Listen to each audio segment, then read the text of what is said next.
there, storytellers! Welcome back to my channel and welcome to day 3 of Bookoween. As you can tell from the title down below, today is going to be my September wrap-up. And without any further ado, let's just get right into it.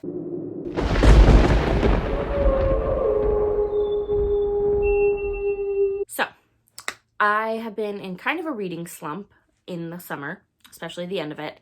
And come the start of autumn, September, I did pick up a little bit. I finished 5. I finished 5 and a half. I'm almost done with 1. It's just taking a while to get through, and I will explain. The first book I finished in September was Shadow of Night by Deborah Harkness. This is the second book in the All Souls trilogy. It follows Discovery of Witches, which I had just reread in August. Absolutely love Discovery of Witches. I did struggle a little bit with Shadow of Night. I struggled with it the first time I attempted to read it as well, because my Discovery of Witches read was a reread. I had already read it, and I had kind of already gotten through maybe almost halfway of Shadow of Night, and I put it down because I just hadn't wanted to pick it back up. And I did finally get through it, and I do like it. I just didn't... The pacing of it isn't quite as appealing to me personally as the pacing of the first novel. A lot happens very quickly in the first novel, and it keeps me pretty engaged. There's a little bit steadier of a pace, and in some spots it feels even a little bit slow. I wouldn't say like it's dragging. It definitely doesn't drag. Stuff definitely goes on. Things are happening. It's basically just slow because they're looking for something and they can't find it easily, so they're kind of bumping up against challenges more regularly in terms of getting what they want than they do in the first novel. They kind of find their way around things a little bit faster in the first novel because they're not looking for the book of life. They know where it is, they just can't get to it. And in the past, which is where most of Shadow of Night takes place, they are looking for the book of life, and they're just coming up against challenges in terms of finding it and then getting to it, and then all this craziness ensues. But I do really like it. I am getting ready to do the third book. I haven't decided if I want to just sort of leave it or if I want to commit to, you know, reading it amongst all my spooky vibes in October. We'll see. I really wanted to get through Shadow of Night so I could watch the second season of Discovery of Witches because I didn't want it to spoil anything for me. So now I can do that. I'm free to watch that, which is exciting. And I'm tempted to hold out just because I kind of want to read it closer to when the season comes out for the third one. But we'll see. I'll probably get to it by the end of this year, if not October. Oh, I believe I gave it 5 stars because even though it was slow in some spots, that was just the nature of the story, and it was me being frustrated. It wasn't a actual, like, quality of the story that was bad, if that makes sense. It was just me personally being, like, my brain was just, it kind of felt like it needed something, and I don't think the story itself is overly slow. I think it was just the way my brain was trying to process it wasn't working at the time. So I kind of had to keep putting it down and picking back up, which is a me problem, not the book's problem. The second book I finished in September was The City Baker's Guide to Country Living by Louise Miller. This is a novel set in Vermont. It follows Olivia Rawlings, who is a pastry chef originally in Boston, and a kind of catastrophe happens at her job and she runs away, and they sort of suggest she takes a break kind of thing. And she ends up running away to Vermont to see her friend to try to make herself feel better. And her friend says, you know what? The local inn is looking for a pastry chef. You're a pastry chef. Why don't you just go see if it interests you in any way and see if it works out? And it does. So Olivia ends up spending time in Vermont, and she ends up sort of discovering that a place she never thought she'd want to be is exactly where she needs to be, and ends up being where she wants to be. Without giving too much away. I don't want to spoil the whole plot because it is just a sort of cozy self-discovery romance kind of novel, and if I tell you too much about it, it will spoil that for you. You won't really be surprised by what happens. It's pretty clear. I mean, when you read the synopsis on the back, it's pretty clear that she's going to fall for somebody and that it's going to be a romancy kind of thing. But there's some hiccups to it that make it a little bit more interesting. And this blurb on the front that says, super cozy, it's Gilmore Girls by Bon Appetit. It's accurate. That's why I read it. It was billed as kind of being a very Gilmore Girls kind of vibe. It's set in a small town with that small town community where everybody knows everybody's nonsense, and it kind of creates problems, but nobody's willing to address them. And she's the outsider, so she has to learn to fit in and all that kind of stuff. So it's definitely very Gilmore Girls. Would I say it's a very complex and thought-provoking novel? No. It's not. It's just a really cozy autumnal read. Some of it does take place in like the summer and stuff, but it kicks off around autumn and winter, so it has a majority of those autumn winter vibes, and I think is just a really cute read. I think I gave it 4 or 5 stars. I really enjoyed this one. The next book I read in September was Coraline by Neil Gaiman. I have learned to appreciate this novel much more as an adult than the none at all I appreciated it for as a kid. I refused to watch and or read Coraline for the longest time. I don't know why. Because a lot of people that know me would know that it's kind of my vibes. So why it would be something I would reject, I don't know. I'm just stubborn. Sometimes when people try too hard to convince me that I'm going to like something, I will shun it for a very, very, very long time until I'm like, okay, now it's my choice again. I will pick it up, which is what happened. I ended up watching Coraline, I think a few years ago, properly for like in full for the first time. I had seen parts of it, and I was really, it's my vibes. I liked it. It follows Coraline Jones. She's a young girl who moves into this apartment complex with her parents, and she moves away from her friends and her school, so she's kind of angsty about that. And her neighbors are weird. There's 2 retired actresses that live downstairs, and they're kind of kooky. And then there's this older gentleman upstairs who is also kooky. He has a mouse circus. He's trying to get his mice to perform songs and dance and stuff. So just quirky neighbors, and she discovers this hidden door in which she goes through one night and discovers the other mother, who is basically her mother, but better. She gives Coraline everything she wants. She makes sure she's happy, and she has games and all this stuff.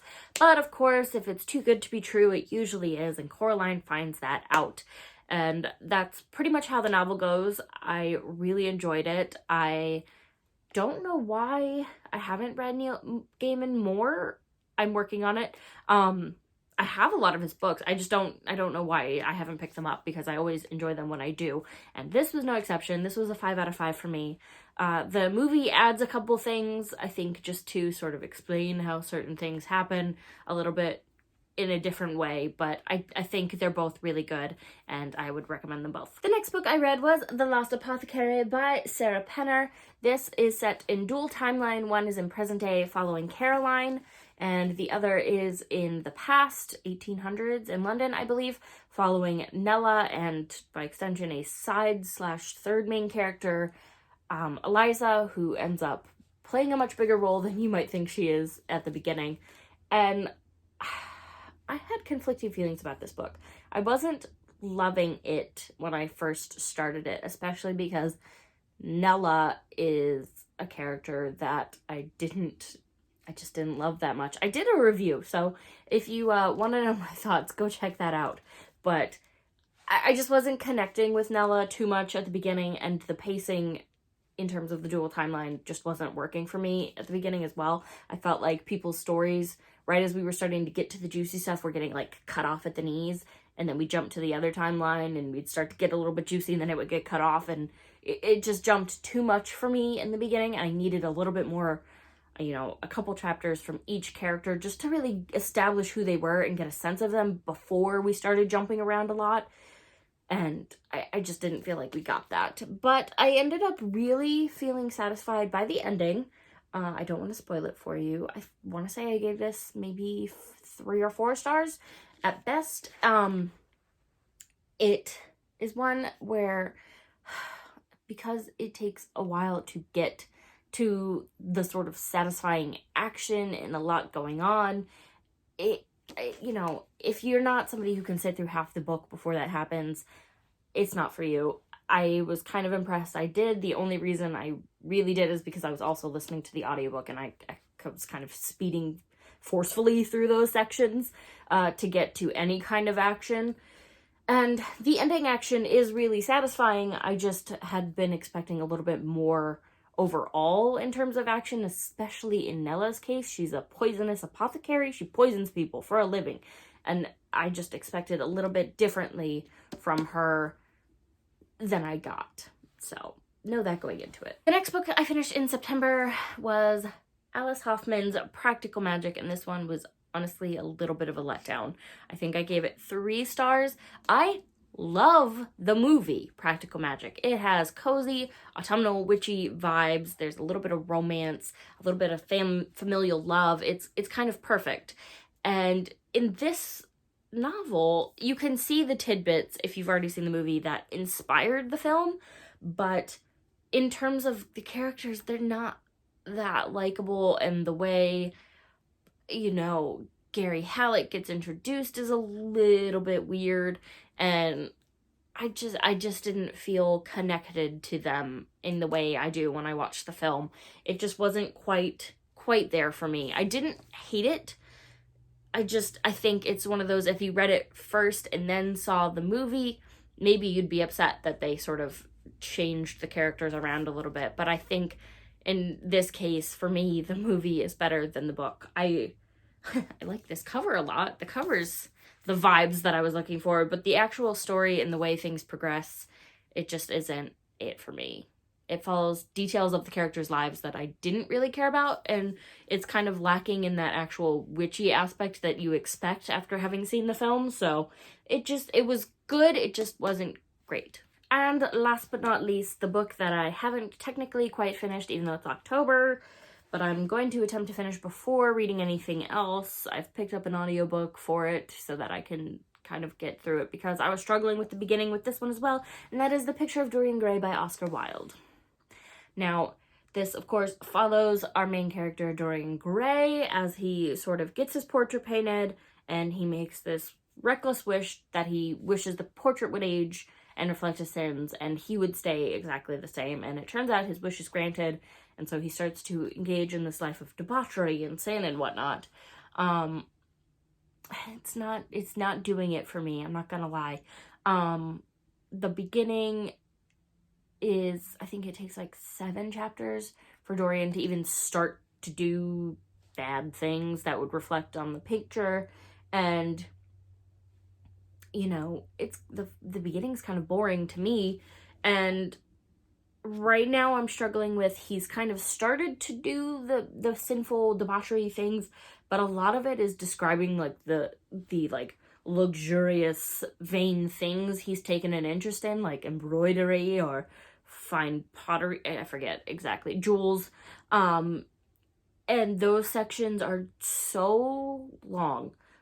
It's still all one chapter, like I'm still in chapter 10, I think, and it just keeps listing like, so-and-so had these jewels, and so-and-so had these jewels, and so-and-so had these jewels, and he's, like, I get it, he's interested in these jewels. Like, you could tell me he was, you know, so fascinated that he learned about so-and-so and so-and-so and so-and-so, and it would not need to take paragraphs to tell me what kind of jewels they had and why he was, you know, I get it. And I don't know, to me, yes, that's vain, but it's not, I mean, I get it. Like, it's supposed to be reflecting all the bad nature of, like, human nature. You know, he's supposed to be sort of giving into vanity and sin and all manner of like debauchery that you could get into. So I get that vanity is part of it, but it's really focused on it, which does make sense because that's how the story kicks off. His vanity about his age and youthfulness is what kickstarts it, but it's not for me right now. I'm gonna try to finish it, just because I want to know how it ends. I read a retelling of it, and I just kind of want to know if this blows up in the same way that the other one does, or, oh, you know, not. I'm expecting not, but I will be pleasantly surprised if it does. Right now, I'm thinking a 2 or 3. Part of my struggle with it is because it's a classic and I haven't read one in a while, so the language of physically reading it was a little bit hard for my brain to sit still and do, which is why I picked up an audiobook, and that's helping, but there's still those details of, like, that I don't personally need to make the story great. So I'm not loving Dorian Gray right now. But that is it for the 5.5 books I finished in September. If you read any of these and you want to share your thoughts on them, let me know down in the comments below. If you have any, you know, if it gets better at the end of Dorian Gray and you've read it, let me know that as well without spoiling anything. But for now, I'm going to get going. If you want to keep up with me and all of my bookish adventures, you can go ahead and click the subscribe button. And I highly recommend, of course, that you ring the little bell so that you don't miss a beat. It will notify you every time I post a new video, which in the month of October is going to be every day. So I will see you guys tomorrow with a new one. Bye!